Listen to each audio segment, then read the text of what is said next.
ఉడితే ఒకటి సత్తే రెండు రాజిగా ఒరి రాజిగా ఎత్తుర తెలంగాణ జెండ రాజిగా ఒరి రాజిగా అనే పాట రాస్తే మన మాలమాదిగోలు కుమ్మరి కమ్మరి శాఖలోలు కాపులు అందరూ కూడా రోడ్ల మీదకి పోయి సచ్చినా సరే పోయినా సరే మాకి తెలంగాణ సాధిద్దామని చెప్పి పోతే అలాంటి ఒక మాల కులానికి చెందిన వ్యక్తికి అవమానం జరిగితే ఆయన మరణిస్తే ఏమంటే మాలలో దొంగలుంటే చెప్పొద్దా?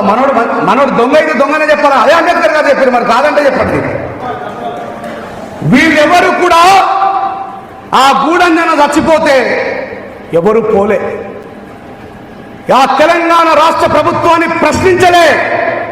కానీ అదే ఒక అగ్రకులస్తుడైనటువంటి శ్రీనారాయణ రెడ్డి గారు చనిపోతే తెలంగాణ రాష్ట్ర ప్రభుత్వ లాంఛనాలతో ఆయన దహన సంస్కారాలు జరిపించిండు దుర్మార్గుడైనటువంటి కేసీఆర్ గారు.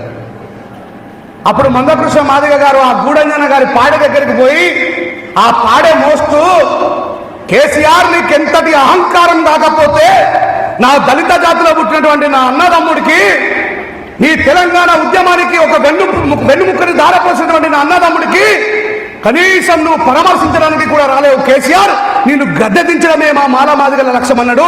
మరి ఆయన మంచి మాట్లాడితే మంచి అని చెప్పాలా వద్దా?